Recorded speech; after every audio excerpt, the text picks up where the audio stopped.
Hi అండి, అందరికీ నమస్తే. వెల్కమ్ టు ఈ అమ్మ చేతి వంట. ఈరోజు రెసిపీ ఏంటంటే పల్లీ చట్నీ.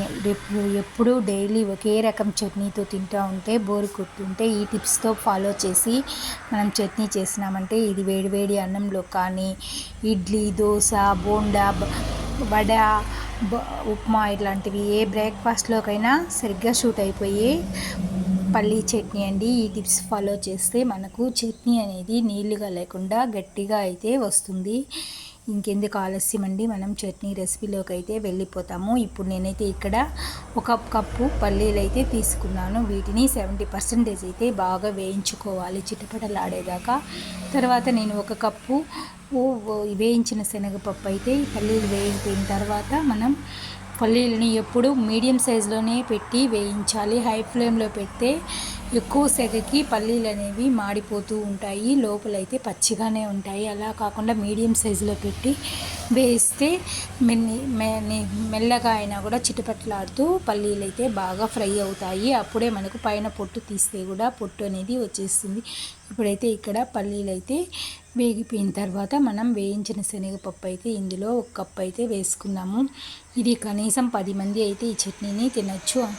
టేస్ట్ అయితే చాలా అంటే చాలా సూపర్గా ఉంటుంది. మనం ఇందులో కొబ్బరి కూడా వేసుకోవచ్చు. ఈ చట్నీ నేను చెప్పేది ఈ చట్నీ అయితే 2-3 డేస్ కూడా నిల్వ ఉంటుంది ఫ్రిడ్జ్లో పెట్టుకుంటే.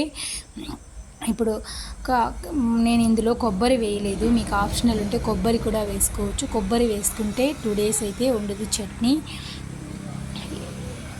కొబ్బరి వేయకుండా చేసుకుంటే మనకు 2 డేస్ కూడా ఈ చట్నీ ఉంటుంది. ఇక్కడ మనం అదే సెగలో వెంటనే వేసి ఆఫ్ చేసేవాలి, లేకపోతే ఈ పుట్నాల పప్పు అనేది మాడిపోతుంది. ఆ పెనము యొక్క వేడికి అయితే పుట్నాల పప్పు బాగా ఫ్రై అయిపోతుంది. దీనిలో ఒక 6-7 పచ్చిమిర్చి అయితే తీసుకున్నాను. ఇక్కడైతే నేను చేసే ఈ టిప్ వల్ల చట్నీ అయితే గట్టిగా నీళ్ళుగా లేకుండా గట్టిగా అయితే వస్తుంది.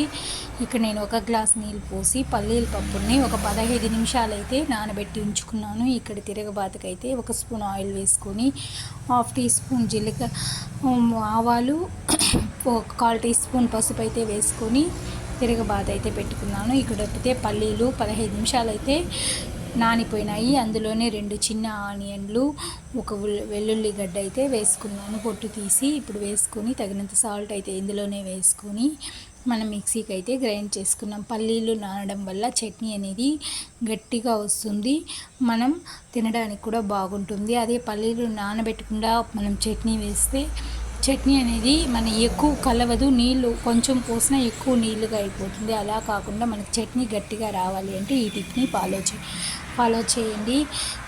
ఈ ఛానల్ని సబ్స్క్రైబ్ చేసుకోండి. ఇంకా మంచి మంచి వీడియోలతో మేము ముందుకు రావాలంటే మన ఛానల్ని సబ్స్క్రైబ్ చేసుకోండి. మీ ఫ్రెండ్స్ అండ్ రిలేటివ్స్కి షేర్ చేయండి. తప్పకుండా ఈ రెసిపీని మీరు ట్రై